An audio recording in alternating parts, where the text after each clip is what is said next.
A gente abre o Bom Dia de hoje indo falar com Douglas Lopes, que está na Avenida Fernandes Lima e mostra pra gente um problema que está causando um nó no trânsito. Qual é o motivo disso aí, hein, Douglas? Olha, Gilvan, um nó daqueles aqui na Avenida Fernandes Lima, bem em frente à Equatorial Energia. Eu vou pedir para o Carlos Frazão mostrar agora. Olha só como é que está o trânsito aqui nessa região. É que a faixa azul, gente, está ocupada por um meio caminhão que teve um problema mecânico lá por volta das 4 horas da manhã. Foi lá na frente, ó, sinal de árvore, olha só lá entre o triângulo, tem esse pneu e vamos andando, viu? Vamos lá, vamos só caminhando aqui pra gente ver, ó. Foi lá na frente. Aquele meio caminhão, ele leva mercadoria de uma Ceasa a outra. A Ceasa lá em cima na parte alta aqui, pra antiga Ceasa no mercado da produção. Leva frutas. Aí, durante a madrugada, quando ele passava aqui nesse trecho, 4h30 da manhã, o semi-eixo deu problema. O que é que aconteceu? O meio caminhão, ó, arriou bem aqui, vazou óleo e tá dando todo esse congestionamento. Olha só aqui, ó, essas verduras iam lá essas frutas iam lá para o mercado da produção. A gente fala aqui rapidinho com o motorista, ele falou com a gente antes de entrar ao vivo. Amigo, o que é que aconteceu aqui com esse meio caminhão, hein? Aí quebrou o semi-eixo aqui só, quebrou o semi-eixo na hora que eu vinha para outra serra de lá de baixo. Você tá transportando frutas, né? É, mamão e manga, lá para outra serra de lá de baixo. Aí você sentiu o estouro? Não, quando eu vim de lá para cá carregado, com 1.500 quilos, o semi-eixo simplesmente estourou. Aí vazou esse óleo aqui? O óleo é do tanque. Sei. Combustível. Aí você achou por bem bloquear, já ligou para pedir ajuda? Já liguei pro homem e ele já tá transferindo já a carga e tá tudo bem, graças a Deus. Pra liberar o trânsito, tá um nó danado lá pra trás, né? E daqui a pouco eu ligo pro guincho também. Tem que ligar, porque tá um nó danado. Foi 4 horas da manhã isso? Foi umas 4h10 para 4 horas por aí. E você ainda não ligou, liga, porque senão vai complicar. Não, porque tudo. já começa a funcionar só lá para as 8 horas do dia. E de quem é o caminhão? O caminhão é meu. É seu? Mas liga pra tentar tirar, que tá um nó danado aqui, tá? Daqui a pouco eu ligo. Bom trabalho aí pra você, meu amigo. Enquanto ele vai ligar daqui a pouco, ó, as caixas aqui, ó, de frutas, aqui no meio da Fernandes Lima. A faixa azul, olha só, toda comprometida e tá um nó. Eu tive a informação que lá para trás tá uma loucura. Então você que está acompanhando a gente agora em casa, vai pegar do Val de Góes Monteiro, aqui Fernandes Lima, saiba que a essa hora, 6 horas, 8 minutos, tá esse nó danado, porque o semi-eixo desse meio caminhão deu problema 4h10 da manhã, o motorista ainda não conseguiu resolver e tá essa complicação toda. A solução 1 é ele ligar urgente para retirar esse caminhão com um guincho, seja lá o que for, e a opção 2, a SMTT ser informada e mandar guardas aqui, porque já como temos, ó, esse sinal que o Carlos vai mostrar agora, poderia ter aqui agentes de trânsito liberando o fluxo para que não atrapalhe ainda mais o trânsito nessa região.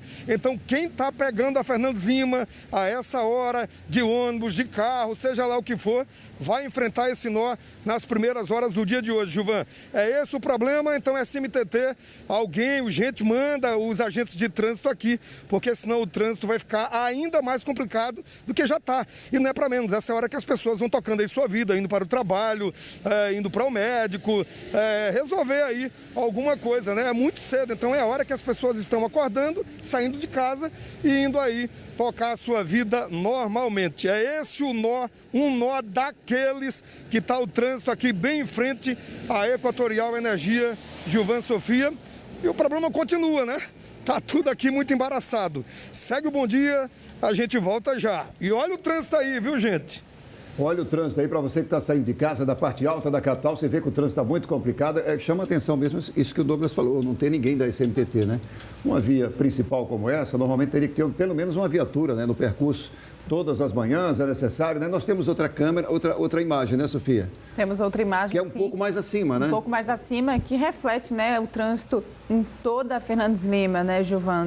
Pelo menos no sentido em que o caminhão quebrou. Pois é, você vê nesse momento que essa parte aqui, né, tá fechado o cruzamento, né? Coisa que você não deve fazer, mas devido a esse acidente, está fechado o cruzamento aqui de quem está vindo ali pegando o horto para fazer o retorno e entrar na gruta. Está tendo essa dificuldade. O que chama a atenção nesse momento, é importante que a CMTT apareça para ajudar, né? A orientação nesse momento. Aquele carro não vai sair tão rápido ali. Tão cedo, exatamente. Né? A gente viu aí imagens, o Douglas conversou com ele está tentando solucionar o problema, vai inclusive ligar para o guincho para fazer a retirada do veículo. Dali ele, inclusive, Gilvan, ele está sozinho, né? Tentando resolver o problema desde as 4h10 da manhã.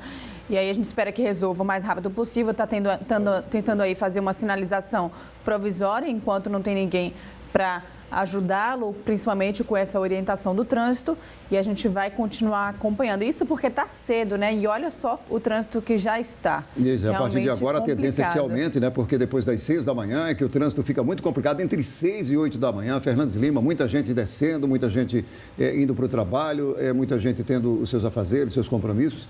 Então é necessário que pelo menos a CMTT apareça o quanto antes aí, para ordenar esse trânsito, né? Atinge a faixa azul, obriga os ônibus a virem para as duas faixas centrais, né? Então complica mais ainda, é muito complicada a situação. Portanto, você que está saindo de casa, principalmente da parte alta da capital, descendo em direção ao centro, é muito complicado. Se você puder pegar a Via Expressa nesse momento, que também não deve estar lá tão fácil, mas bem melhor do que aqui, né? E puder ter essa alternativa, é melhor, né? Então você vê imagens ao vivo, a tendência é que o trânsito se complique ainda mais. E o novo prefeito de Coruripe, Marcelo Beltrão, decretou situação de emergência no município pelos próximos 90 dias. Pedro Ferro traz as informações para a gente. Segundo a Prefeitura, o decreto foi publicado porque não houve tempo hábil para a nova gestão realizar todos os procedimentos de transição. Sem as informações completas do município, a nova gestão teria dificuldades, por exemplo, no fornecimento de serviços públicos de fato completos. O novo prefeito, Marcelo Beltrão, tem mais informações para a gente. Vamos ver. O decreto de emergência se fez necessário nesse momento para poder colocar à disposição da população serviços essenciais. A transição teve um espaço curto de tempo por conta da atipicidade desse ano. Então, por exemplo, a limpeza pública, a limpeza dos prédios, manutenção predial para o pleno funcionamento, a estação de tratamento precisa de uma manutenção, material de limpeza, material de expediente, por exemplo, não tem saldos suficientes nos contratos para o fornecimento. Então, precisamos colocar à disposição os serviços essenciais a toda a população. Durante os próximos 90 dias, a Prefeitura poderá ter o tempo suficiente para conseguir completar todos os processos de transição. O estado de emergência se caracteriza pela iminência de danos à saúde e aos serviços públicos. Eu volto com vocês. Olha, hoje pode faltar água em 6 bairros da capital por causa de um conserto numa adutora da Casal. Vamos ver os bairros aqui no telão. Os bairros são os seguintes: Santo Amaro, Gruta de Lourdes, Pinheiro, Pitanguinha, Farol, centro da capital. Nas imediações aí da antiga Rua do Sol, a previsão é que o abastecimento comece a voltar ao normal durante a noite. E a gente muda de assunto agora para falar do preço da gasolina. Uma pesquisa realizada por uma empresa especializada em soluções de gestão de frotas mostrou que Alagoas tem a gasolina mais cara do Nordeste. A gente sempre está brigando ali no topo, né? Sempre brigando com uma das mais caras, né? Os combustíveis sofreram um aumento entre os meses de novembro e dezembro. O consumidor sentiu e está tentando dar um jeito de economizar. O preço da gasolina está nas alturas e não está nada fácil. Gasto muito mais com gasolina hoje em dia, apesar de eu não trabalhar, né, com giro assim rápido, mas gasto muito mais, muito mais. Acrescenta-se centavos e centavos, vai juntando e aí torna-se, né, um montão. Os preços sempre estão aumentando. Dificilmente reduzem, já houve redução, mas agora não sei o que foi que houve, que agora só está acrescentando. O jeito é economizar. Tem dias que eu vou de ônibus, de moto e fico revezando, né, por conta do aumento da gasolina. Uma pesquisa realizada por uma empresa especializada em soluções de gestão de frotas mostrou que Alagoas tem a gasolina mais cara do Nordeste. O preço médio da gasolina comum subiu 1,97% em dezembro, se comparado ao mês anterior. Para se ter uma ideia, No mês de novembro, o preço do litro do combustível saía a R$ 4,86. Nesses primeiros dias de janeiro, a gasolina já chegou a R$ 4,96. O dono desse posto de combustível diz que é inevitável não repassar o reajuste que vem acontecendo para o consumidor. Todo ano, final do ano, dezembro, 13º que é dobrado, tudo dobrado, todos os impostos são dobrados. E a partir de janeiro sempre é salário novo. Então já tem salário novo de frentista, de funcionário do posto em geral, e tem que ser aumentado, tem que ser repassado o quanto antes. Esse economista explica o que vem acontecendo para o preço da gasolina subir tanto. A política de preço da Petrobras, há algum tempo, acompanha a variação do petróleo no mercado internacional. Ocorre que a gente está tendo também uma redução, inclusive, do preço do petróleo lá fora, mas como o dólar aqui está alto, isso repercute também no preço do petróleo. Então, você tem essa combinação de estratégia de preço que a gente está sofrendo aí com esses aumentos sucessivos no preço da gasolina. E sobre Alagoas, ter uma das gasolinas mais caras tem uma outra explicação. O imposto de 29% na gasolina e 25% no etanol pressiona os preços finais nos postos para serem um dos mais altos do país. Então, Alagoas, além de sofrer, como todo o país, os aumentos sucessivos de preços devido à política de preço da Petrobras, ela também tem os impostos sobre combustíveis mais altos. Então, isso faz com que, na bomba, na ponta, o consumidor sinta bastante o peso de ter que abastecer seu automóvel. E para economizar, algumas alternativas devem ser avaliadas. Se você trabalha a menos de 10 quilômetros da sua casa, de onde você mora, você pode pegar transporte por aplicativo. E já está comprovado que fica mais barato do que os custos de manutenção e de ter um carro em casa. O combustível é só um dos custos do automóvel. Essa mudança, esse aumento do preço, a gente conseguiu sentir, né, Gilvan? A gente estava comentando aqui, por exemplo, em outros estados, no final do ano passado, eu fui a Salvador e eu consegui sentir uma diferença aí. Eu economizei cerca de R$50 abastecendo o carro lá. O tanque. A diferença você sente se você enche o tanque, né? Você está acostumado a encher o tanque, quando está ali perto da reserva você enche, e aí você sente essa diferença. A cada vez que você vai ao posto de combustível, você sente essa diferença, esse crescimento. Agora é um crescimento que a Alagoas sempre se manteve entre as gasolinas mais caras do Nordeste. É muito cara mesmo. Impressionante. Aí fala, não, são os impostos. Gente, precisa se rever tudo isso, é necessário, né? Porque o custo de vida da gente aumenta em cima desses combustíveis, né? O combustível interfere nessa cadeia total, né? Do supermercado, dos serviços, em tudo, finalmente. E nós tentamos gravar com o Sindicombustíveis sobre esse aumento, mas eles informaram por nota que não opinam e nem interferem em questões relacionadas a preço dos combustíveis. Explicaram também que a missão do sindicato é defender os interesses coletivos da categoria e que os preços são livres, em todas as etapas, cabendo aos agentes determinar seus preços com base em seus custos. No quadro da Previdência Social de hoje, vamos tratar do novo valor do salário mínimo e das mudanças para o pagamento da pensão por morte nesse ano agora. A gente vai falar sobre esse assunto com o educador previdenciário Marcelo Lima, que já está aqui com a gente e vai dar essa contribuição. Você tem dúvidas sobre Previdência? 994-030740. Vai mandando para a gente que daqui a pouquinho o Marcelo também vai responder. Marcelo, bem-vindo, bom dia. Muito obrigado mais uma vez pela sua presença aqui com a gente. Como fica a contribuição para o INSS com essa questão do novo salário mínimo, hein, Marcelo? Muito bom dia, Gilvan. Bom dia também a Sofia, todos de casa, né? Aumentou para R$ 1.100. Isso as pessoas, nesse início de ano, é muito importante ficarem atentas para não pagar com o valor equivocado. O valor que eu falo, apenas a multiplicação, porque os percentuais são os mesmos, 5%, 11% ou 20%. O que mudou, como falamos, foi o valor do salário mínimo, que foi para R$ 1.100. Então é só multiplicar esses novos percentuais em cima desse valor de R$ 1.100, Gilvan. Marcelo, tem muita gente perguntando, a partir de quando esse valor vai mudar? Já começou essa mudança, né, Marcelo?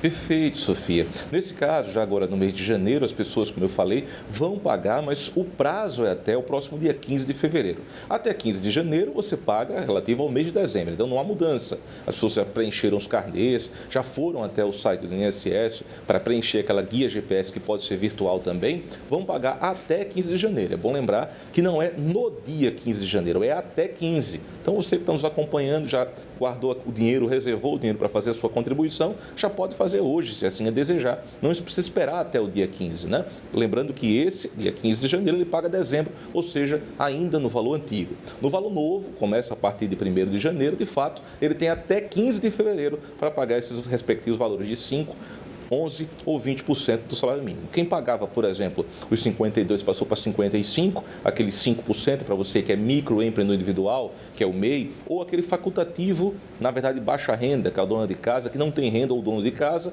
e que vai até o CAD único, faz o registro, renda zero. Marido ou mulher até 2 salários pode pagar o valor também de 5%, R$ 55. Quem pagava 11%, esse valor que era antes R$ 114,95, passou a R$ 121. E você que pagava o valor de 20%, 209, passou para 220. É bem simples. É só fazer as multiplicações, 1.100 vezes 5%, 1.100 vezes 11% e 1.100 vezes 20%, Sofia. Gostaria que você repetisse a questão do prazo, dos pagamentos dessas contribuições. Existem prazos, né? Isso, exatamente. Você que é contribuinte individual facultativo e aquele que não tem renda, alguém paga para ele, nesse caso o prazo é dia 15, até dia 15. E as pessoas às vezes acham que é no dia 15. O INSS dá 45 dias para que você pague sua contribuição. Mês de dezembro até 15 de janeiro, mês de janeiro até 15 de fevereiro, 15 de fevereiro até 15 de março. Inclusive, se esse dia 15 não for um dia útil, você paga no próximo dia útil. Tem essa condição, pode ser até mais de 45 dias. Mas não deixe para a última hora, porque nesse dia, por exemplo, o banco pode ficar com o sistema fora do ar, você também pode ter alguma situação. Então, antecipa, paga isso dentro do próprio mês para ficar mais tranquilo, né? Deixe esse prazo somente para as pessoas que não conseguiram, né, dentro do prazo de 30 dias, juntar o valor da contribuição. Nesses 45 dias, nos novos valores, é pouco mais de R$ 3. Então, dá sim para você contribuir, você que está acompanhando a gente agora, ter essa preocupação com o seu presente e com o seu futuro, contribuindo com a Previdência, Gilvan. E, Marcelo, o que acontece, por exemplo, se a pessoa não está ligada ainda nesse novo valor do salário mínimo e acaba fazendo a contribuição, o pagamento com o valor antigo do salário mínimo? Muito bem, Sofia. Nesse caso, ele tem que fazer a complementação, né? Nada está perdido, ele vai complementar. Por exemplo, se ele pagava 209, passou para 220, ele vai pagar essa diferença. Especificamente também pelo aplicativo Meu INSS, pelo site também, ele vai ter acesso a preencher a GPS da diferença. Não há nenhum prejuízo para ele nesse sentido, ele não ficou fora dessa proteção previdenciária. É bom lembrar que houve uma modificação, né, depois da reforma da Previdência em 2019, que os valores só são computados se forem pagos de um valor cheio, ou seja, sobre o valor do salário mínimo completo. Então, se as pessoas pagam um valor menor, vão ter que fazer esse complemento. É bom dizer que pode ser a qualquer tempo. Quanto antes, porque o valor vai ser bem menor dos juros e multa. A partir desse ano, o recebimento de pensão por morte aí terá novos prazos, hein, Marcelo? Exato, Gilvan. Na verdade, em 2015 houve a mudança, né, no benefício de pensão por morte, estabelecendo, nesse caso, uma idade específica para que a pensão fosse vitalícia. Em 2015 era 44 anos e na própria lei que estabelece isso, ia dizer que essa atualização é feita se a cada 3 anos, ou todas as vezes que aumentar um ano inteiro naquela expectativa de vida do IBGE, nessa tábua da expectativa de vida do IBGE, também aumentava um ano nessa condição das faixas etárias, nesse caso, para receber benefício de forma vitalícia da pensão por morte. Então, dia 1º de janeiro, uma portaria trouxe essa novidade, ou seja, essa atualização da lei, e agora, ao invés de 44, 45. Para que a pensão seja vitalícia, tanto faz homem ou mulher nesse caso, viúvo ou viúva, tem que ter 45 anos para que essa pensão seja recebida de forma vitalícia. Antes disso, de acordo com a faixa etária, se recebe por 3, 5, 10, 15 e até 20 anos nessa condição, começando a partir dos 22, indo até os 44. Passou de 45, nesse caso, tanto faz homem ou mulher, aí sim é vitalício. Vale, nesse caso, a partir do dia 1º de janeiro de 2021. 45 anos ou mais é vitalício, é isso? Exatamente, 45 anos ou mais passa a ser vitalício. As pensões antigas, enfim, não há nenhuma modificação. Então, óbitos ocorridos a partir de 1º de janeiro, nesse caso é que vai valer essa nova idade para ter acesso de forma vitalícia à pensão. Marcelo, voltando ao caso do salário mínimo, a gente tem uma pergunta aqui da Rita Santos. Ela diz o seguinte, que ela é aposentada e gostaria de ter a informação sobre o índice de reajuste do salário mínimo, porque ela recebe mais que um salário. Ela quer saber se vai receber aumento da mesma forma ou não. Pois não, Sofia, é uma dúvida muito comum, né? O mínimo aumentou 5,26% e o valor para quem ganha mais, o aumento é pelo INPC. Estamos aguardando esse final do INPC, vai ficar em torno de 4,5%, ou seja, teoricamente um pouquinho menos, nesse caso, do que o aumento do mínimo. É interessante essa pergunta que as pessoas ficam na expectativa. Primeiro, não é gatilho, o salário mínimo não serve de gatilho, ou seja, não é referência para comparação de salários. As pessoas, olha, eu recebia 2,5 salários, agora eu estou recebendo 1,5, 2. É bom tirar isso da cabeça porque cria uma expectativa. Não é por salário mínimo. Você ganha entre o mínimo e o teto. Então, ela vai ter sim reajuste. É só aguardar esse índice o mais rápido possível. Vamos divulgar assim que o governo federal faça isso. O José Cassiano, sobre o mesmo tema aqui, diz que aposentado por invalidez, a esposa tem direito à pensão por morte? Exato. Todos os benefícios previdenciários, sem exceção, geram direito à pensão por morte, desde que sejam atendidos alguns requisitos. Quais sejam? Pelo menos 24 meses de união estável ao casamento e que esse falecido ou falecida tenha pelo menos 18 contribuições. Tem algumas exceções, nesse caso específico, mas a regra geral está valendo desde 2015. Marcelo, muito obrigado. Daqui a pouco a gente volta, tá? Daqui a pouco a gente volta. Você que tem dúvidas sobre a aposentadoria, sobre esses temas que nós estamos falando aqui, 994-030740, 994-030740. Você pode nos mandar que daqui a pouco o Marcelo vai tirar todas as suas dúvidas. E a gente continua falando sobre INSS, viu, gente? Porque quando a gente fala com o Marcelo Lima, todas as quintas-feiras aqui, a maioria das são acerca do não repasse dos valores. Por exemplo, a pessoa trabalhou aí por muito tempo, determinado tempo, teve o valor descontado do salário, mas aí, não, quando foi se aposentar ou depois que parou de trabalhar, não teria esse valor disponibilizado. Como fica nessa situação? De quem é a responsabilidade? O contribuinte sai no prejuízo? É o que a gente vai saber agora com André Rezende, ao vivo, que está com um juiz trabalhista e vai tirar para a gente muitas dessas dúvidas, viu? André, bom dia. Oi, Sofia, muito bom dia para você, Gilvan, bom dia para todos de casa. Pois é, são muitas dúvidas, né? Um assunto bastante complexo. A gente vai tentar explicar um pouquinho melhor para vocês com a ajuda do Dr. Luiz, que é juiz do trabalho. Bom dia, doutor, seja bem-vindo ao Bom Dia Alagoas. Vamos começar explicando que todo trabalhador, seja assalariado, com carteira assinada ou não, rural, doméstico, é contribuinte, pode ser contribuinte. Bom dia, Gilvan, bom dia a todos os telespectadores. Para fins de contribuição previdenciária obrigatória, são contribuintes obrigatórios aqueles que têm carteira assinada, certo? Incluindo empregados rurais, empregados urbanos, o empregado doméstico, inclusive, também está incluído. Então, a relação previdenciária, ela se inicia tão logo se inicia a relação de emprego. Assinou carteira de trabalho, você tem de apresentar um recolhimento previdenciário. Você também pode ter um recolhimento previdenciário autônomo, mas o que interessa aqui, no caso, a Justiça do Trabalho, a grande massa de trabalhadores desse país, é justamente aqueles trabalhadores com carteira assinada, dos mais variados segmentos profissionais, nos quais é obrigatório o recolhimento previdenciário. E como é importante esse recolhimento previdenciário? Para que serve o recolhimento previdenciário? Serve justamente para nos momentos que você não tenha condição de trabalho, seja no curso da relação de emprego, você, por exemplo, ficou doente, passou mais de 15 dias doente, você tem direito aí a um benefício. Você fica em situações de incapacidade laborativa, você vai ter direito a um benefício pago pelo Estado.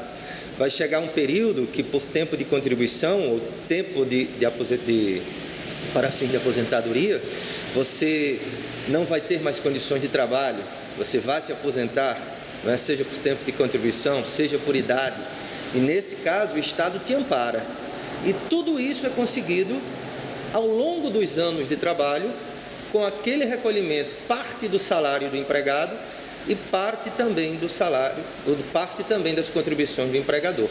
E em relação a esses benefícios, o recolhimento ele é feito mensalmente, né? O recolhimento é feito mensalmente, obrigatoriedade inclusive do empregador e inclusive sob pena de crime de sonegação previdenciária caso não faça. Nós temos duas hipóteses de crimes previdenciários que podem emergir dessa relação se porventura o empregador. ou ele não recolhe a previdência, que aí nós temos o crime de sonegação previdenciária, artigo 337A do Código Penal, ou crime também de subtração previdenciária, quando ele apenas coloca no contra-cheque que fez o recolhimento e não faz o repasse. E como é que é feito esse acompanhamento? Há uma fiscalização disso? A nossa questão aqui na Justiça do Trabalho, nós somos limitados a essa relação. Por quê? Porque nós temos competência para atuar na relação de emprego. A relação previdenciária é distinta. Nós pegamos ela acidentalmente, porque nos termos da lei e na nossa jurisprudência, eu cito a súmula 368, inciso 1 do TST, é uma súmula de jurisprudência, assim também como o Supremo já decidiu, a Justiça do Trabalho tem competência apenas para o recolhimento previdenciário incidente sobre as verbas de natureza salarial condenatórias da sentença. Ou seja, eu condeno o empregador a pagar 13º, a pagar aquele salário do mês de janeiro. Então, sobre essas parcelas que têm natureza salarial, nós vamos apresentar o recolhimento. O nosso grande problema na Justiça do Trabalho, e enfrentado pelo empregado no Brasil inteiro, é quando não há anotação de carteira de trabalho ou não há esse recolhimento previdenciário no curso do contrato. E aí o que é que ele tem de fazer? Como a nossa competência limita-se apenas às verbas de natureza condenatória que a gente está na sentença, o empregado, no caso, é obrigado a entrar com uma ação administrativa junto ao INSS para fazer uma retificação do CNIS, ou então uma ação judicial na Justiça Federal, pedindo também o reconhecimento de vínculo empregatício e vínculo previdenciário, com inscrição no CNIS, né, que é o Sistema Nacional de Informações Sociais. Isso é depois geralmente, termina o vínculo com a empresa, né? Que o empregado descobre que não tem esse valor não foi repassado, ou é possível acompanhar isso? Hoje em dia, nós temos melhores condições o empregado tem melhores condições de acompanhamento. Por quê? Porque nós temos hoje o sistema do E-Social. Com o sistema do E-Social, várias facilidades foram criadas, inclusive a carteira de trabalho digital. Só não tem hoje direito à carteira de trabalho digital aquelas empresas que não estão no E-Social. Então, se a empresa já faz parte do E-Social, fica muito mais difícil ela não fazer esse recolhimento, porque o próprio sistema determina e a fiscalização é mais fácil. Mas em muitos casos, a exemplo do empregado doméstico, é uma triste realidade, dados de 1 ano atrás, 2 anos atrás, indicam que 70% dos empregados domésticos desse país ainda não têm carteira assinada. E essa situação, inclusive, se agravou com o E-Social. Então, para esse tipo de empregado, ou então para algumas outras que não conseguem ter essa fiscalização, fica um dissabor muito grande na Justiça do Trabalho. Porque ele vai ter duas frentes. Ele vai ter, primeiro, ver reconhecida a relação de emprego na Justiça do Trabalho, e depois ainda vai brigar na Justiça Federal ou então administrativamente para ter reconhecida essa relação previdenciária.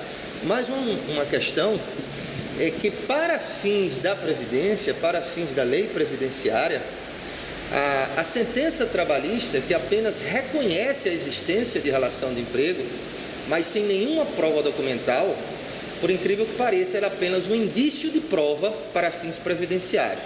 Ela não é uma prova cabal. Então, além de tudo isso, o empregado ele vai ter de ter alguma prova documental que naquele período ele realmente trabalhou. Para fins administrativos, inclusive, é muito pouco utilizado em Alagoas, nós temos uma chamada justificação administrativa, que é quando ele pede a retificação do CNIS, sendo a sentença trabalhista um indício. E o INSS, então, ele tem um dever de chamar 2 ou 3 testemunhas que comprovem que naquele período o empregado realmente tinha uma relação de emprego, uma relação previdenciária e que isso ocorreu. É bastante complexo, né, doutor? Qual orientação que a gente pode dar? Olha a situação, eu posso trabalhar 10, 15 anos por uma determinada empresa, não houve recolhimento previdenciário, chega na Justiça do Trabalho. O recolhimento previdenciário que nós vamos determinar é apenas um incidente sobre as verbas de natureza condenatória, 13º, férias, etc. Férias não, desculpa, 13º, salários, horas extras. Mas esses valores, Se ele não tiver inscrito na Previdência Social como empregado, esses valores irão para o INSS, serão recebidos pelo INSS e nada mais vai ser feito. Ele vai ter de justamente entrar com a outra batalha judicial. E para quem precisar, né, de apoio do Tribunal do Trabalho, como é que faz? Olha, no nosso caso, porque a nossa competência é limitada, o que nós fazemos é esse recolhimento incidental. Inclusive, ano passado, mais de 10 milhões de reais foram recolhidos pelo TRT-19, só em recolhimento previdenciário. Nas nossas sentenças, nos termos do artigo 40 do Código de Processo Penal, nós intimamos o Ministério Público Federal para que abra inquérito, processos penais em face desses empregadores, mas essa outra realidade é o empregado que tem, infelizmente, de buscar, seja de forma administrativa junto ao INSS, seja de forma judicial, na Justiça Federal, esse reconhecimento da relação previdenciária. Tá certo. Muito obrigada pela sua participação aqui no Bom Dia Alagoas, pelos esclarecimentos. Gilvan, Sofia, voltamos com vocês. Obrigada, Andréa, pelas informações, todos os detalhes muito esclarecedores, né? Vamos agora encerrar o nosso telejornal com o amanhecer, Gilvan. Vamos lá dar uma passeada pelo estado, passeada pelos bairros da capital, não é isso, Sofia? É verdade. Olha só que foto maravilhosa, gente, do Antônio Marinho, da praia de Jatiuca. Belíssimo amanhecer. Muito, muito bonito. A Isabel Cristina mandou foto lá de São Jorge. Olha aí a foto. Gente, belíssima também. Reinaldo Gama Júnior, de Paripoeira. Nossa, o pessoal tá realmente pegando o sol caprichando. nascendo. James Vinícius, de Mangabeiras, mandou essa foto lindona aqui. Muito legal também. Bom efeito, hein? Rosana de Marechal Deodoro, da Igreja de São José. Olha Obrigada, a igreja, que Rosana. legal, né? Muito legal. Ronaldo Lima, da Praia da Avenida, mandou essa foto aqui também bonita. Estou dizendo que estão caprichando? Tá demais. Vista privilegiada, viu, Ronaldo? Nesvaldo Padilha, de Craíbas. Ei, muito fotão bonita também. Marília Bandeira, da Barra de São Miguel. Valeu, Marília. Obrigada pela foto. Fátima Melo, do Farol. Olha aí a foto dela. O Edinaldo e Gilvane, em Boca da Mata, os dois juntos, né? Tiraram essa foto aqui. Legal.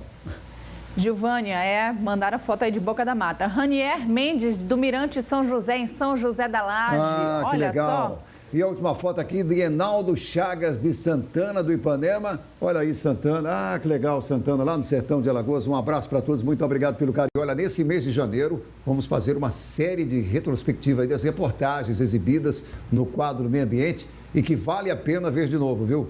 Hoje vamos rever uma aventura pela natureza do litoral sul até o Rio Gelado.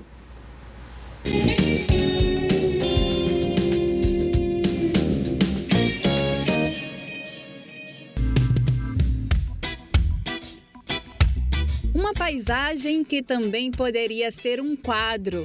Um paraíso selvagem no litoral sul de Alagoas e que tem brilho próprio, mesmo quando o tempo resolve fechar.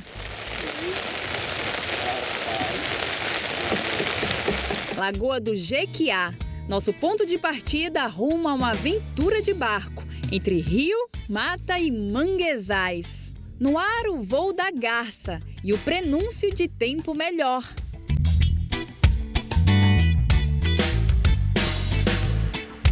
Céu azul e um verde exuberante. Aqui a fauna e a flora sincronizam numa dança perfeita. Tudo tem vida própria, uma mistura de realidade e magia. O bom é que a viagem tá só começando. E a gente segue nossa travessia agora pelo Rio Jequiá, rumo ao nosso destino final, o Rio Gelado. Mas antes a gente passa por Norte Grande, onde existiam alguns povoados. O dia tá mais bonito, a chuva já se foi e agora fica a ansiedade para saber o que é que nos aguarda lá do outro lado do rio.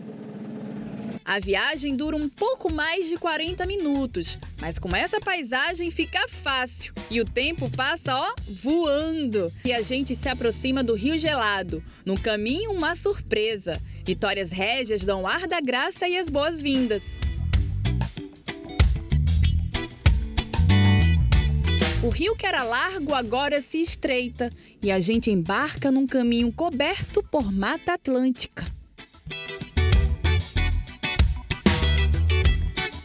Depois de ter encarado chuva, sol, temperatura alta. Finalmente a gente chega aqui no corredor do Rio Gelado, que é coberto por árvores, que traz esse clima ameno, um perfume da mata que é delicioso. E a gente segue a nossa travessia agora para a nossa parada final, que ainda é no Rio Gelado, mas é o nosso banho merecido. Depois de 40 minutos de travessia, finalmente a gente vai poder desfrutar desse rio tão maravilhoso e tão falado. Vamos lá! Depois de um longo passeio, a gente chega ao nosso destino final, o famoso banho no Rio Gelado. Banho gostoso, relaxante, a vontade é de ficar aqui para sempre. Tem essa característica porque a mata, os fragmentos de Mata Atlântica, ela cobre o rio. Durante qualquer momento do dia ela vai estar super gelada. A viagem de volta, o cenário continua um espetáculo. As garças seguem voando e o sol dando show. Cenário perfeito de uma natureza viva e selvagem, que está pronta para encantar com toda a magia e beleza.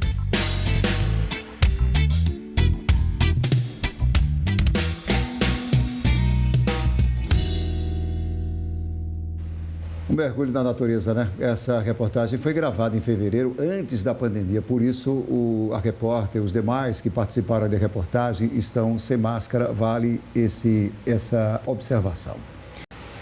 E agora a gente faz um alerta, né? Um alerta para você que teve o celular roubado e fez o boletim de ocorrência. A Polícia Civil está devolvendo aparelhos apreendidos durante a operação realizada na semana passada. Pedro Ferro tem mais informações. Pedro. Olá pessoal, a operação para recuperar diversos celulares foi realizada em vários bairros de Maceió, tanto na parte alta como na parte baixa aqui da capital. O Alex Pereira, que é chefe de operações da Delegacia de Roubos da capital, vai nos passar algumas informações. Alex, explica pra gente como é que os donos desses aparelhos, eles podem vir aqui buscar os seus celulares. O dono do aparelho roubado, furtado, ele se dirige aqui à sede da CODE, nos procurando na Delegacia de Roubos e de posse do BO que ele registrou e de um documento de identificação com foto, ele retira o aparelho recuperado ou roubado, roubado ou furtado. No caso, as pessoas que podem recuperar esses aparelhos, todas fizeram um boletim de ocorrência? Exato, é uma condição imprescindível para a recuperação do aparelho que haja um boletim de ocorrência registrado contendo todos os dados do aparelho, inclusive modelo e número de e-mail. Essa pessoa tem que ser ela não pode mandar nenhum parente, amigo vir buscar o telefone? Não, para que seja devolvido o bem, é necessário que seja a pessoa que conste como vítima no BO registrado. E basta trazer o BO e um documento com foto? Exato, um BO e um documento de identidade com foto, não é necessário trazer nota fiscal ou caixa do aparelho, bastando apenas o BO que terá todos os dados do aparelho para entrega. Alex, muito obrigado pelas informações. Então é isso, gente, e qualquer informação adicional que vocês queiram, você que teve seu telefone furtado ou roubado e queira buscar alguma informação aqui com o pessoal da Delegacia de Roubos, é só ligar no telefone 3342-3913. A Delegacia de Roubos, ela fica no interior aqui do CODE, que fica às margens da Avenida Gustavo Paiva, no bairro de Mangabeiras, logo depois do viaduto João Lira. Volto com vocês. Obrigado, Pedro.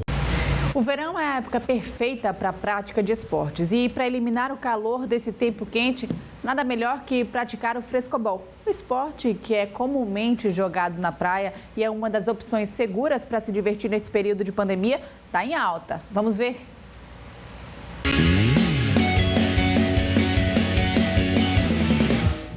O Adriano joga frescobol há 35 anos. Ele trouxe de Pernambuco a paixão pelo esporte. Sendo esporte praiano, já frequentava lá em Recife, né?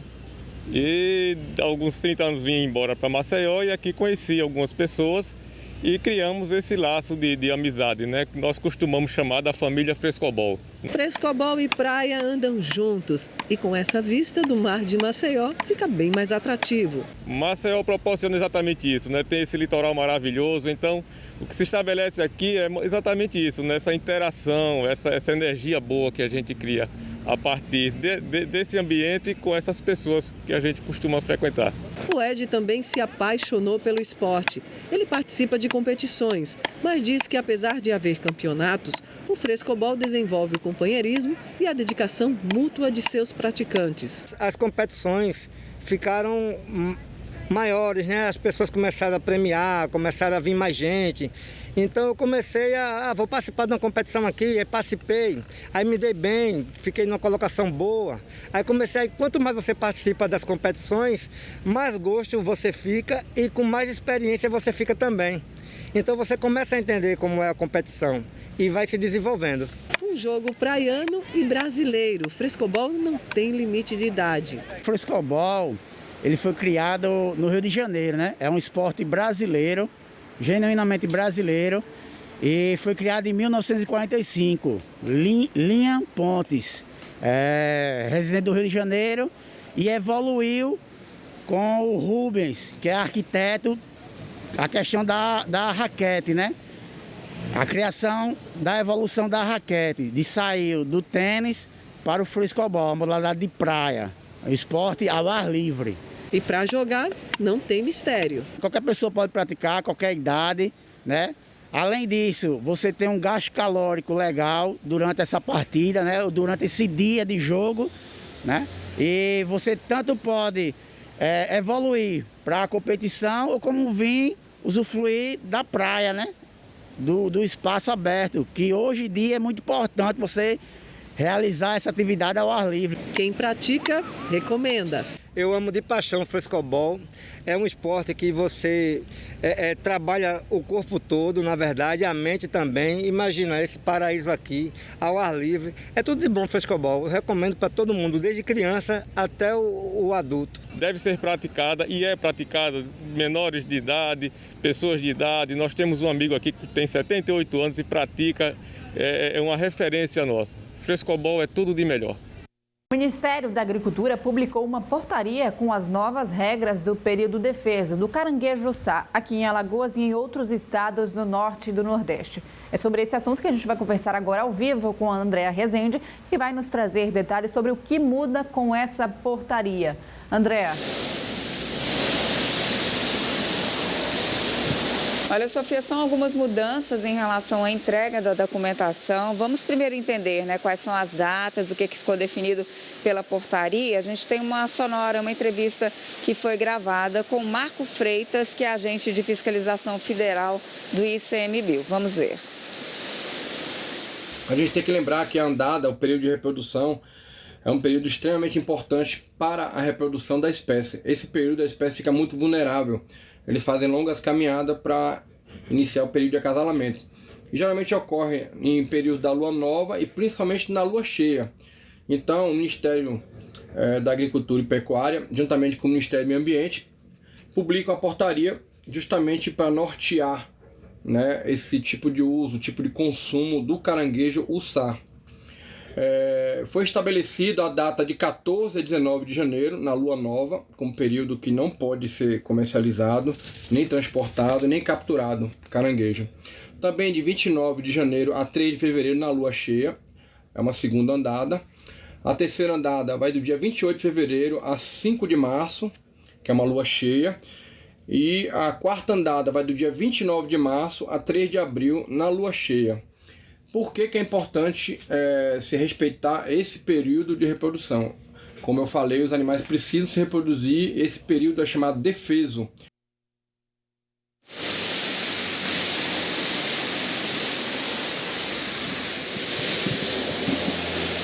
Olha, essas datas aí, né, gente, que foram passadas, são 4 datas que vão de janeiro até abril. Um dia antes, o declarante, a pessoa tem que fazer a declaração, essa entrega, para poder, a declaração de estoque, para poder evitar aí qualquer problema com a fiscalização, tá? Um dia antes de cada data dessa. A novidade desse ano é que essa declaração de estoque, bem como o documento, né, a documentação pessoal do declarante, ela pode ser feita direto no site do MAPA, que é gov.br, gov.br/agricultura, ou então também nas unidades, nas superintendências federais de agricultura, pecuária e abastecimento dos estados. Uma outra mudança é que agora a declaração de estoque ela é unificada com a guia de transporte, ou seja, você vai declarar lá o estoque que possui, né, a origem e o destino, quem que vai receber, onde é que vai receber aquilo tudo, tá? Isso tudo vai ser entregue junto, né? São diversas informações num só documento para poder fiscalizar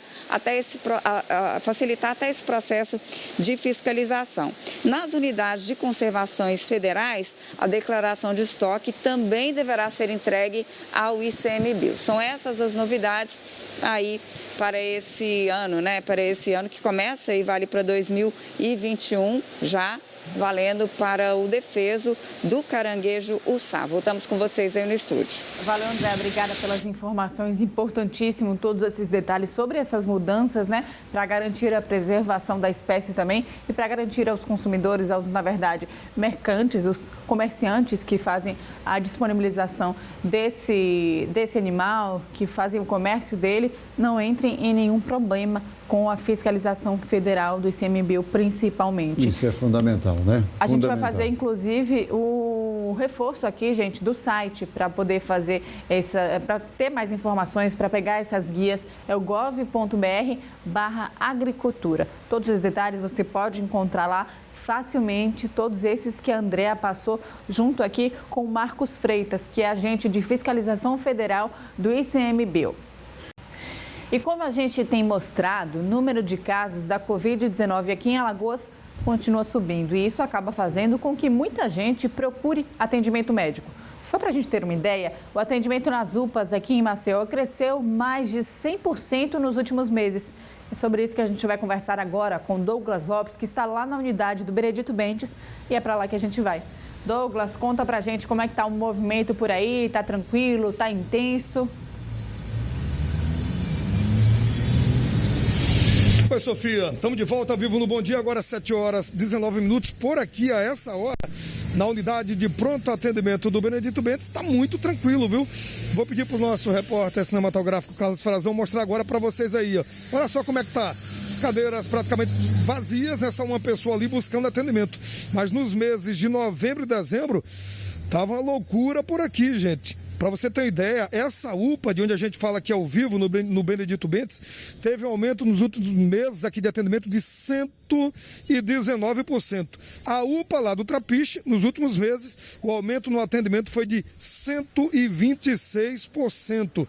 Falando com o pessoal aqui da recepção, eles falaram o seguinte, ó, agora tá tranquilo, depois, das 9, 10 da manhã, é que o bicho pega, começa a vir mais gente com algum sintoma da Covid-19. É bom lembrar que cada UPA, gente, conta com uma recepção separada que atende de forma exclusiva os casos suspeitos aí de Covid-19 e uma sala de isolamento também específica. A gente lembra ainda, gente, que o atendimento para outras patologias também cresceu nos meses de novembro e dezembro. Para outras patologias, o aumento foi de 14% no número de atendimento nas UPAs instaladas aqui na capital alagoana, Maceió. Ainda bem, a essa hora está tranquilo, a gente espera que continue assim. É cada um fazendo a sua parte, usando máscara, evitando a aglomeração, saindo de casa em caso de extrema necessidade, usando álcool em gel, álcool a 70, cada um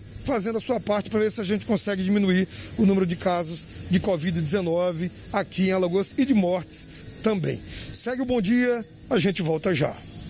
Douglas, obrigada pelas informações. A qualquer momento, então, a gente volta ao vivo com você. Olha, o Sesc Alagoas está com vagas abertas para crianças de 7 a 15 anos na escolinha Sesc de Iniciação Esportiva. Vamos ver aqui no telão mais informações para você. São 60 vagas para crianças de 7 a 15 anos. Modalidades voleibol, futebol, futsal e basquete. Inscrição, você pode fazer inscrição na unidade Sesc Ler de Teotônio Vilela, segunda a sexta, das 7h30 às 11h30 e das 13 às 17 horas. Quais são os requisitos para isso? Renda familiar de até 3 salários mínimos, está matriculado na rede pública de ensino ou particular, caso seja dependente do trabalhador do comércio de bens e serviços, e Turismo.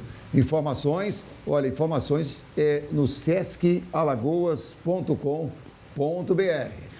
Vamos falar agora de emprego, começando 2021 com a esperança renovada. E para isso a gente prepara, é claro, aqui para você uma tela para mostrar as vagas que o Cine Maceió está disponibilizando. Vamos dar uma olhadinha aqui? Olha só.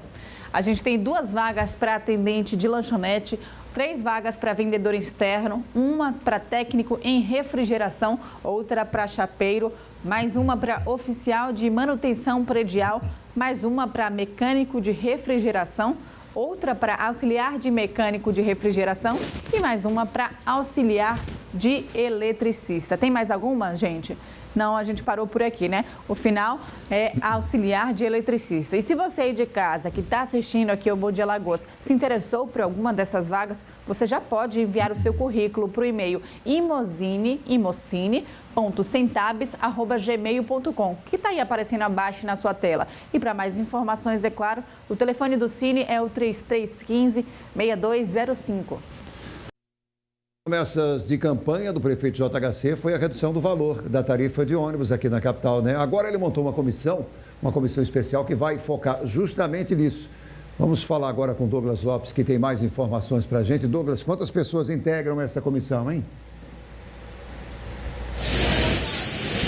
Olha, Gilvan, integram essa comissão 3 pessoas. Além da promessa de reduzir o valor da passagem de ônibus nos primeiros dias de governo, também havia a promessa de melhorar a frota, né? Ninguém aguenta mais andar nos ônibus de Maceió que quebram a todo instante. Compõe essa comissão 3 pessoas, o superintendente da SMTT, delegado federal André Costa, o secretário-geral de governo Francisco Salles e também o procurador-geral do município, João Lobo. A gente fala ao vivo do terminal de ônibus aqui do Benedito Bentes. Olha só como é que está a essa hora, 7 horas e 55 minutos, muita gente aguardando o ônibus e muita gente reclamando que os ônibus saem daqui cheios o tempo todo.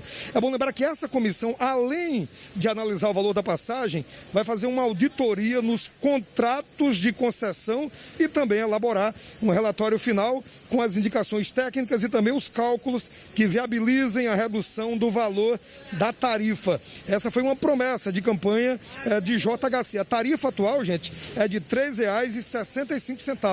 Essa comissão trabalha por 10 dias, prorrogável por mais 10 e vai desenvolver e apresentar os trabalhos. Na publicação, o prefeito JHC considerou como motivos para criar essa comissão o atual valor da tarifa, as dificuldades financeiras causadas pelos impactos aí em todo o mundo da pandemia e também a qualidade, como eu falei no início, do serviço do transporte público em Maceió. A gente vai só dar uma caminhada por aqui, Carlos, vamos só mostrar. A gente flagrou, antes de entrar aqui ao vivo, os ônibus que chegam dos conjuntos aqui em torno do terminal. Uma loucura para descer do ônibus, para vir para aqui, para pegar. Ninguém merece estar aí, a uma hora dessa, ainda na fila, falando com o pessoal. Muita gente dizia, Douglas, estou aqui há mais de 40 minutos aguardando. Eu chego todo dia atrasado no trabalho, todo dia eu tenho complicação, sem falar que às vezes o ônibus faz o quê? Quebra, e é uma demora danada para a reposição desse ônibus e substituição. Então é isso, comissão formada, 3 integrantes, 10 dias para apresentar um relatório, prorrogável por mais 10 dias. Gilvan, Sofia, segue o bom dia e a gente vai continuar acompanhando essa promessa do prefeito JHC, da redução da tarifa, melhoria da qualidade e ver o que é que essa comissão vai apresentar de relatório nos próximos dias. A gente vai ficar acompanhando tudo. Segue o bom dia, a gente volta já. Douglas, você falou sobre um caso importante que nós mostramos ontem aqui no Bom Dia, a quantidade de pessoas dentro de um ônibus, né? Muita gente dentro de um ônibus, num momento como esse de pandemia, é muito complicado. Você chamou exatamente a atenção disso. Nós temos essas imagens, né? Essas imagens dos ônibus lotados, como a gente mostrou ontem aqui na capital. Obrigado a você mais uma vez, viu, Douglas? Agora a gente vai voltar a falar com o Marcelo Lima, educador previdenciário do INSS, que está aqui, né? De volta para responder as perguntas que você nos mandou pelo nosso WhatsApp, né? Então vamos lá, a gente começa aqui com a pergunta do Jailson, viu, Marcelo? Ele disse que paga o INSS da esposa e do filho, o da minha esposa com o código 1163, no valor de R$ 114,95, o do filho com o código 1473, no valor de R$ 114,95. Já fiz o pagamento no mês de dezembro de 2020. Pergunta, com o novo salário mínimo, quanto irei pagar em fevereiro e o mês de janeiro de 2021?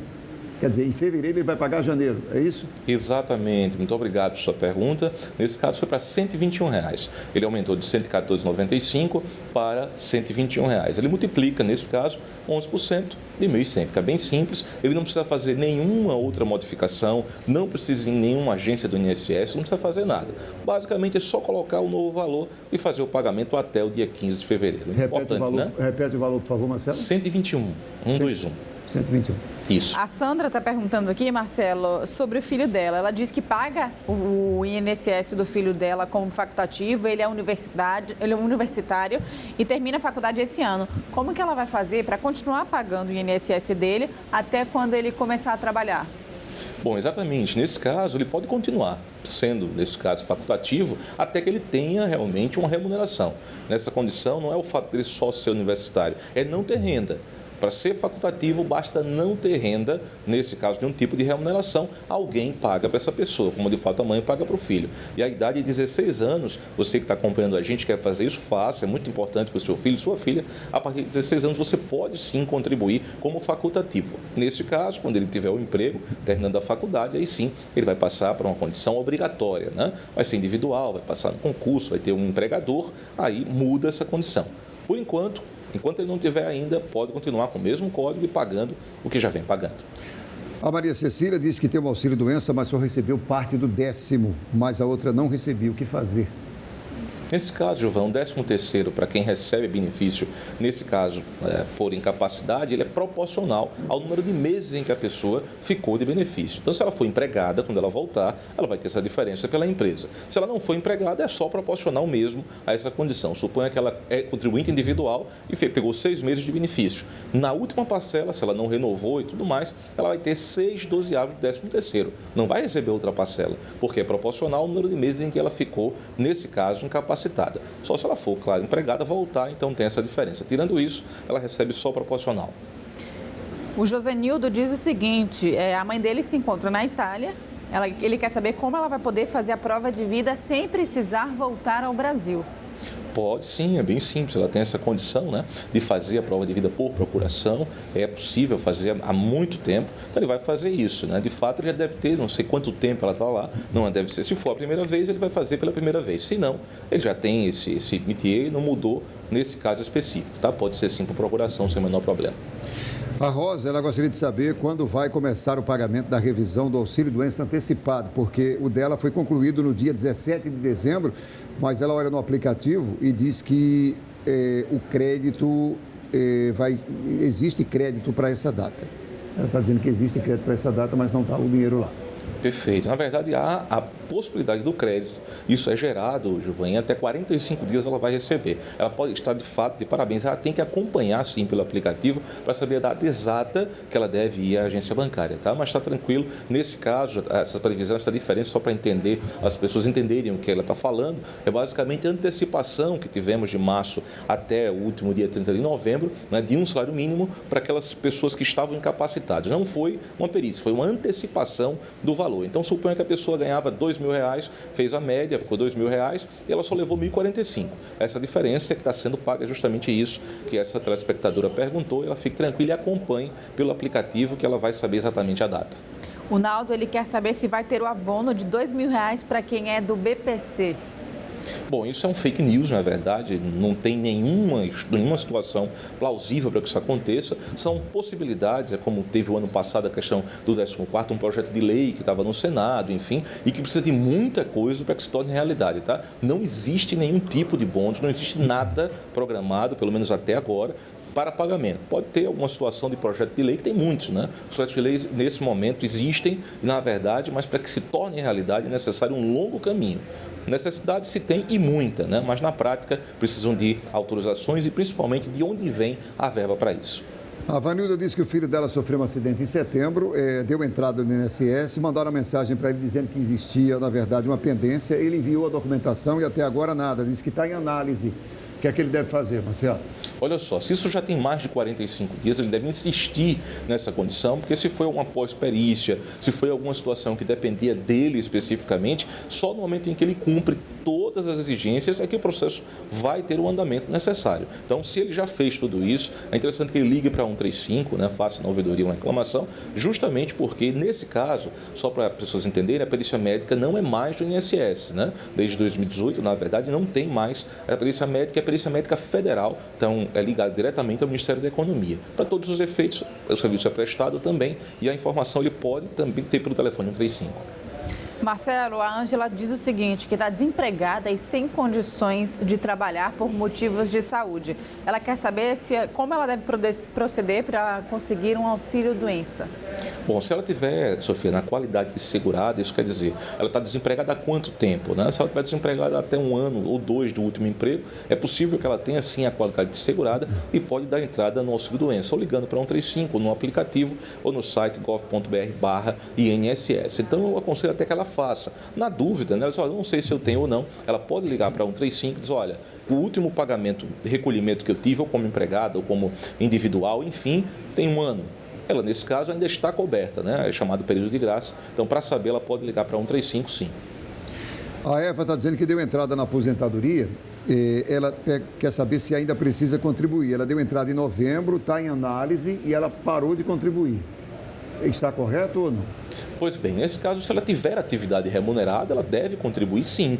A condição das pessoas, às vezes, é que pagam, por exemplo, como contribuintes individuais e são pessoas que são facultativas, né? Não tem emprego, alguém paga. O marido paga para a esposa, mas está pagando num código de contribuinte individual ao invés de facultativo. E isso, na verdade, se ela tiver essa condição, paga. Caso contrário, não, né? Se fosse facultativo, espera só o resultado dessa aposentadoria. Então é bom que ela verifique isso. Ela é dona de casa, então paga como facultativa. Mas em casa ela faz um bolo, ela vende algum produto, nesse caso, continua. Mesmo ela depois de aposentada, ela é obrigada a fazer contribuições, a não ser que ela pare a atividade remunerada. O Rui Albuquerque, ele diz o seguinte, que está com uma curatela para ser entregue no INSS, ele já agendou, mas aí quando ele chega lá com essa guia de agendamento, as pessoas informam ele que não está agendado e o último agendamento está há mais de 15 dias em análise. Ele está com receio agora que o pagamento já depositado retorne, uma vez que o banco pagou o mês passado e esse mês não pagou. Sofia, nesse caso, não é um agendamento em si. O requerimento para inclusão na renovação, ele pode fazer sim pelo aplicativo, não é presencial esse tipo de serviço. Então, deve ter algum equívoco, ou então, se é algo muito específico, ele só se foi convocado também, né? Em havendo uma convocação, ele faz um agendamento, aí sim. Tirando isso, tutela, curatela, procuração, enfim, tudo isso é feito de forma virtual. Ele deve entrar no aplicativo, se ele tiver, se não, ele faz pelo telefone 135 também essa marcação. É bem provável, então, que ele nem tenha, né, acesso pelas redes, pela internet, enfim, aí sim, é marcado para só entregar o documento, para que isso seja escaneado e colocado no sistema. Em tese, 45 dias, né? Ele falou que tem 15, então está no prazo. Marcelo, a gente quer agradecer a sua presença aqui no Bom Dia. Muito obrigado, viu? Bom dia. Bom dia, né? Você agradece. Um abraço. Tchau, tchau, Marcelo. Até mais. Obrigada pelas informações. Vamos falar de saúde? 1 a cada 10 mil pessoas nasce com um distúrbio no organismo que acarreta a falta de proteínas responsáveis aí pela coagulação do sangue, o que ocasiona a doença hereditária denominada de hemofilia. A gente volta a conversar agora com André Rezende. É uma doença genética e os pais devem ficar muito atentos a alguns sinais, não é isso, André? Exatamente, os sinais começam bem cedo, viu? Desde bebezinhos já é possível observar esses sinais. Quem traz para a gente os detalhes é a doutora Verônica, que é hematologista. Bom dia, seja bem-vinda ao Bom Dia Alagoas. Quais sinais são esses? Quais são os sintomas, doutora? A criança, logo quando começa a engatinhar, andar, que começa a cair, ela começa a ter manchas roxas, que são os hematomas, maiores do que o habitual, né? A gente percebe que a criança passa a ter grandes hematomas, sangramentos, podem ocorrer sangramentos espontâneos pelo nariz, às vezes pela boca, e isso é um sinal de alerta para que as mães relatem aos pediatras e eles possam encaminhar essas crianças para uma avaliação. Como é que é feito o diagnóstico? O diagnóstico é feito através de uma consulta com o hematologista, que vai solicitar os exames para dosar o nível dos fatores de coagulação do sangue, fator 8, fator 9, além de outros exames que ele achar necessário. Então, o hemofílico A tem deficiência do fator 8 e o hemofílico B tem deficiência do fator 9, que é uma proteína do sangue que faz com que o sangue coagule, estanque, pare o sangramento. Então, o grande risco é que de hemorragia mesmo, né, para essas pessoas, esses pacientes. Principalmente nos que não são diagnosticados precocemente, às vezes tem um diagnóstico tardio ao realizar uma exodontia, ou quando começa a cair os primeiros dentinhos, ou durante, às vezes, até mesmo um procedimento cirúrgico que não foi detectado que ele tinha esse problema, porque é uma forma mais leve, e aí realmente existe um risco grande desse paciente ter uma complicação muito séria. E como é que é o tratamento? Ele é feito pela rede pública, né? Sim, 100% dos hemofílicos são atendidos pela rede pública. A rede particular não faz esse tratamento. Então, o governo, ele disponibiliza todo o aparato dos fatores de coagulação para que esses pacientes recebam, e o Brasil hoje conquistou o tratamento a nível de primeiro mundo, porque eles hoje podem ter um tratamento profilático. O objetivo é que o hemofílico não sangre. É de uso contínuo? É um medicamento, né? Isso, ele leva o fator para casa, com toda a orientação da nossa equipe multiprofissional. Inclusive, nós ensinamos como aplicar, que é aplicada na veia, e ele leva para casa e ele fica utilizando durante a semana.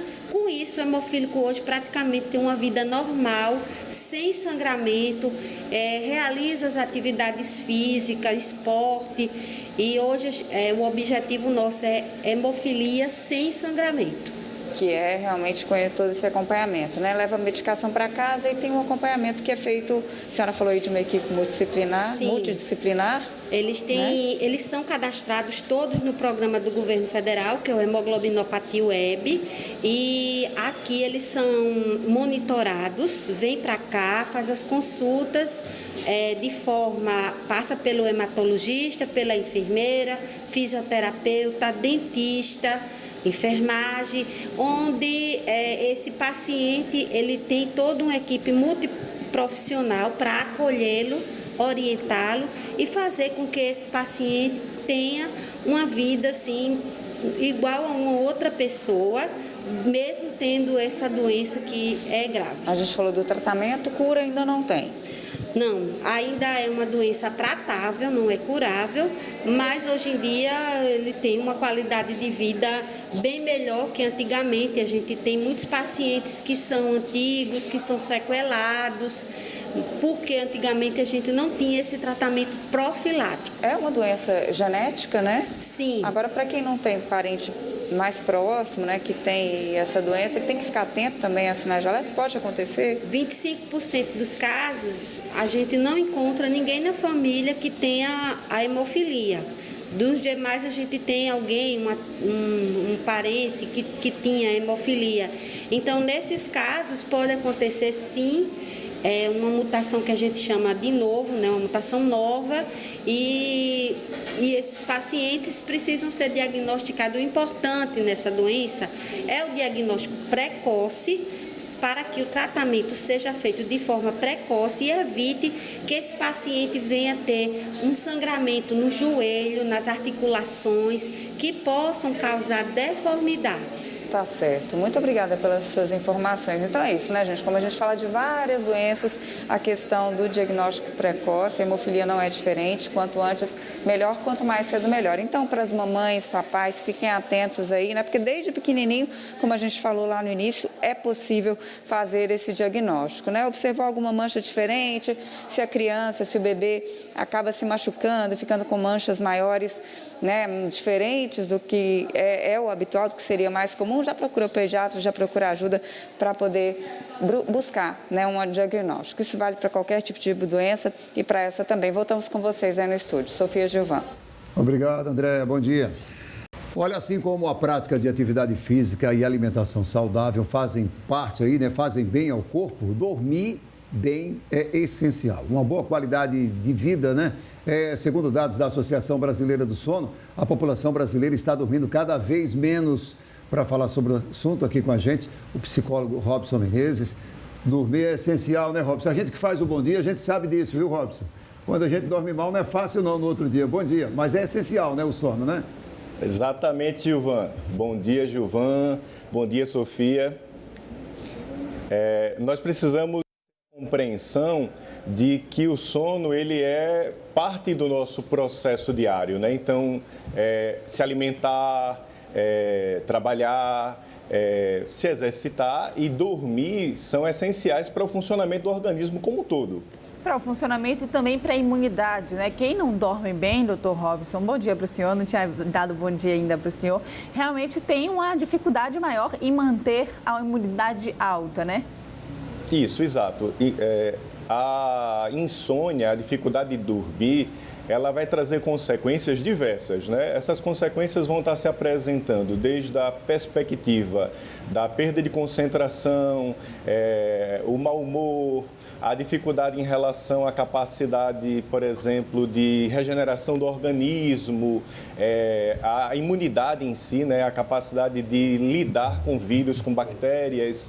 De uma forma geral, a gente vai ter o entendimento de que o sono ele é um processo de restabelecimento do organismo. A partir do momento que eu tenho um comprometimento nesse restabelecimento, eu tenho uma consequência orgânica também. E é uma consequência que vai afetar clinicamente e vai afetar também psicologicamente. Agora, o que chama a atenção é essa pesquisa mostrar que o brasileiro está dormindo cada vez menos. São vários os fatores que levam a isso? Veja, essa pesquisa é uma pesquisa de 2019, né? É uma pesquisa que vem trazer que o brasileiro dorme em média de 6,4 horas por dia. A gente entende que pode parecer que não é um dado importante, mas é um dado muito importante porque a Organização Mundial de Saúde ela alerta que o sono ele deve ser do adulto, deve ser de 7 a 9 horas por dia. Não quer dizer que 7 horas já seja suficiente, né? As pessoas vão ter reações diferentes. Algumas pessoas precisam de 7 horas, outras pessoas precisam de um pouco mais de tempo, 9 horas, para conseguir estar restabelecido. E aí quando você tem contínuo um aumento da dificuldade em relação ao dormir, e aí veja que esse dado nem é um dado que está considerando o que a gente tem como cenário atual, né, que é a pandemia. Era isso que eu ia falar, doutor. 2019, a gente passou um 2020 muito complicado, deve ter afetado mais, né? Isso, e aí a gente vai entrar em dois tipos de insônia, né? A gente tem a insônia crônica e a gente tem a insônia aguda. A insônia aguda é aquela que é causada por algum tipo de evento. Então, por exemplo, a pessoa não sofre de insônia, mas ela está passando por um divórcio, ela está passando por um momento de angústia com um parente e aí ela passa a ter dificuldade de dormir. Então, tem um fator externo que está provocando essa insônia. Por exemplo, muitas pessoas começaram a apresentar um quadro de insônia agora durante a pandemia, mas devido ao quê? Devido ao medo da morte, devido às incertezas, ao medo do desemprego, ao cenário de uma forma geral. E existem as pessoas que têm o que a gente vai chamar de insônia crônica. E a insônia crônica, sim, ela não tem uma motivação externa. Muitas vezes é um fator interno, como uma ansiedade, uma depressão. E aí os tratamentos são diferentes e, é claro, também o olhar vai ser diferente, né? Até porque o cenário de 2020 é um cenário atípico, né? Ainda vai ser estudado, vai ser debatido e vai ser apresentado nas próximas décadas. Doutor Robson, o senhor falou há pouco que a média necessária e essencial para as pessoas são de dormir aí de 7 a 9 horas por dia. Mas isso não varia de pessoa para pessoa? Por exemplo, tem aquela pessoa que dorme ali apenas 5 horas por dia e acorda bem, se sente bem. Mas também tem aquela pessoa que dorme aí 8, 9 horas por dia e ainda acorda meio cansado, né? Olha, Sofia, são variáveis, né? A gente não pode nunca estabelecer que é saudável dormir permanentemente 5 horas por dia. A gente entende que a Organização Mundial de Saúde, ela estabelece que não é o tempo mínimo necessário para que o seu corpo inteiro esteja estabelecido. Então, inevitavelmente, a ideia de que algumas pessoas precisam dormir um pouco mais e outras um pouco menos é real. Mas a ideia de que isso vai se estabelecer, por exemplo, tem pessoas que vão precisar dormir 11 horas por dia. Olha, tem alguma coisa que precisa ser entendida atendida dentro dessa necessidade maior. Ou tem pessoas que conseguem dormir apenas 5 horas por dia e estão restabelecidas permanentemente. Olha, isso vai trazer uma consequência a médio ou longo prazo, seja na concentração, ou seja até no restabelecimento orgânico mesmo, da imunidade, né? É porque, às vezes, a gente precisa entender que o sono ele sofre uma alteração e essa alteração pode estar relacionada a uma motivação inicial. Então, por exemplo, a pessoa estava desempregada e ela conseguiu um emprego e aí ela agora está dormindo pouco porque ela tem que acordar cedo para trabalhar e ainda assim ela não está afetada, ela tem uma motivação externa e é um momento pontual da vida dela que permite com que ela, mesmo dormindo menos, consiga ter uma boa produtividade. Mas isso a médio e longo prazo vai trazer uma consequência. Doutor, é verdade que a partir de 60 anos as pessoas dormem menos ou têm o sono, eu diria assim, fracionado? É verdade isso? Olha, Gilvan, a gente não pode tratar de maneira universal. É comum haver mudanças no sono, na maneira com que o indivíduo lida com o sono durante o decorrer da sua vida. Então, por exemplo, o idoso, ele tem uma mudança na rotina da vida dele, né? Então, por exemplo, o idoso normalmente, ele passa a se aposentar, ele passa a ter um ciclo de amizades e vínculos diferentes, e isso muda também a rotina do sono. Então, não é que o idoso, quando ele faz 65 anos, ou quando ele tem 70 anos de idade, ele passa a ter uma mudança orgânica necessariamente. É que também há mudanças comportamentais dentro do ambiente, do cotidiano, da rotina, que vão estar afetando esse sono. Alguns mantêm a mesma rotina de sono a vida inteira, outras pessoas vão mudando com o passar do tempo. Vamos falar agora sobre a compensação do sono, doutor Robson, desculpa. Existe a situação em que a pessoa acumula sono durante a semana e aí chega o final de semana e fala assim, nossa, esse final de semana eu vou dormir. Aí pronto, passa o dia inteiro dormindo, se possível. E existe essa compensação ou não? É outro dia, é outra situação, o corpo não entende como uma recompensa?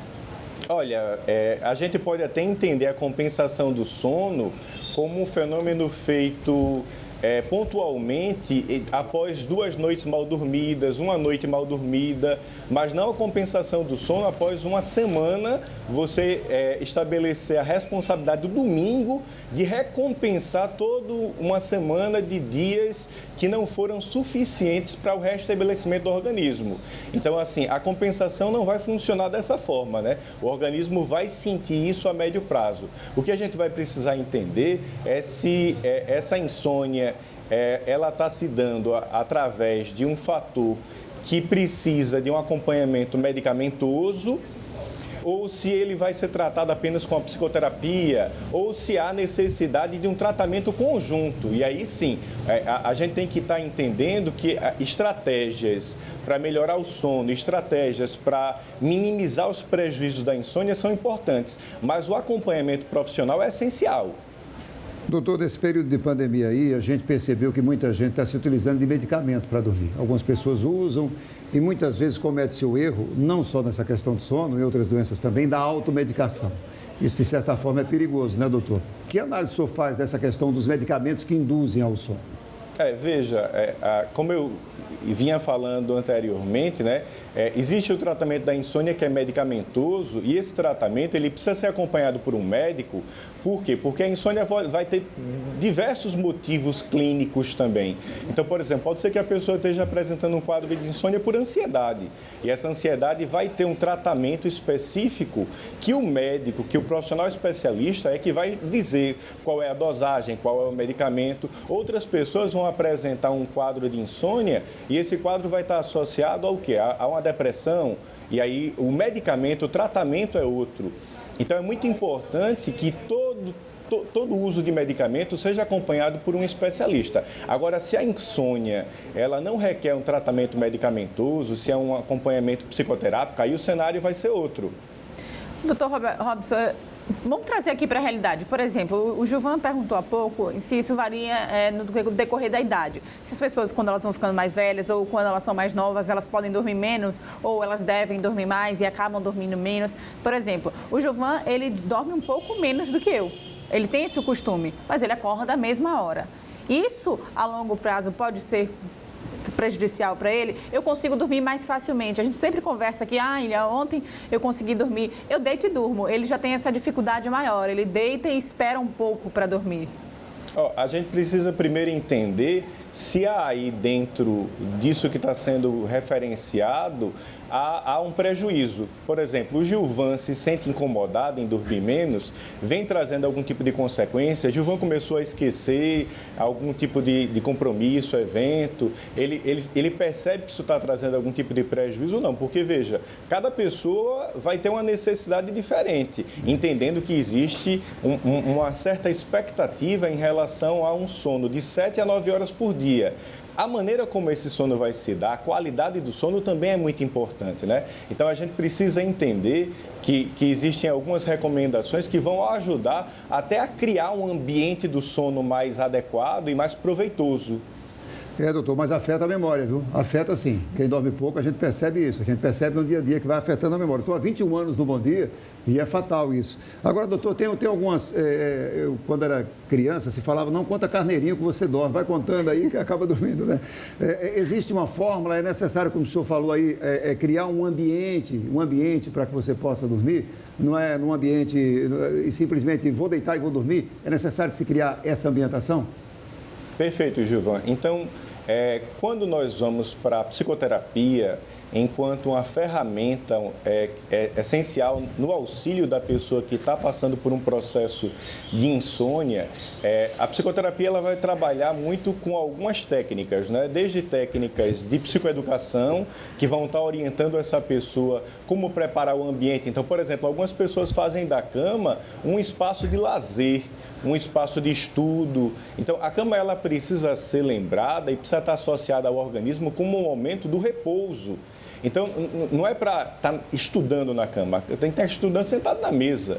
Então, a cama tem que ser um espaço na qual o sujeito vai para lá e quando o sujeito deita na cama, já starta um gatilho.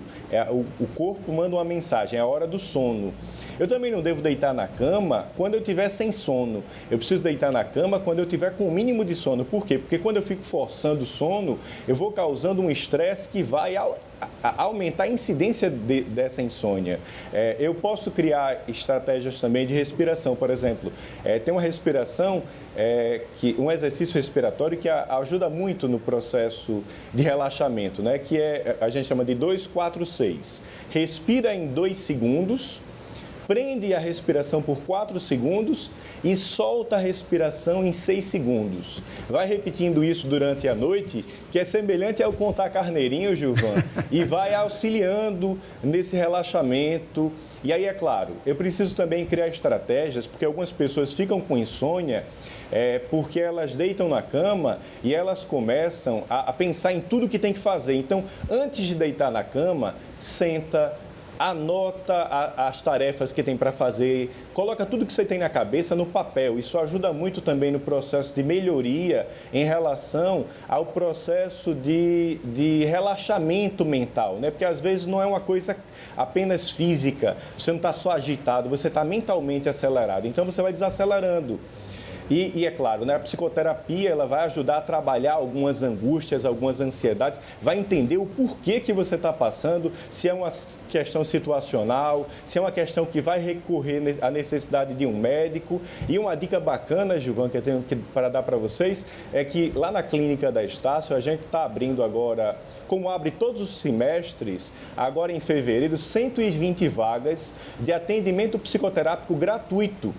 Então, a gente oferta na nossa clínica, como prática para os nossos alunos que estão concluindo, o atendimento psicoterápico à população alagoana. E são 120 vagas, aproximadamente, que a gente lança a cada semestre de atendimento gratuito, em atendimento individualizado. E isso vai ajudar muito o sujeito a entender essa agitação, essa aceleração, essa necessidade, essa angústia, principalmente nesse período agora em que a gente está vivendo espero, final de pandemia. Doutor, a gente quer agradecer e realmente é complicado. Você deitar com a agenda na cabeça é mais complicado ainda, né? A gente quer agradecer a sua participação, a sua presença aqui no Bom Dia. Muito obrigado, viu? Muito obrigado pelo espaço. Você tem uma dúvida, né? Exatamente, só para trazer esse serviço mais completo. Dessas vagas, Dessas vagas, exatamente, doutor. Como é que as pessoas podem ter acesso a essas vagas? Como funciona? Isso, veja, a gente está agora no início do semestre, né?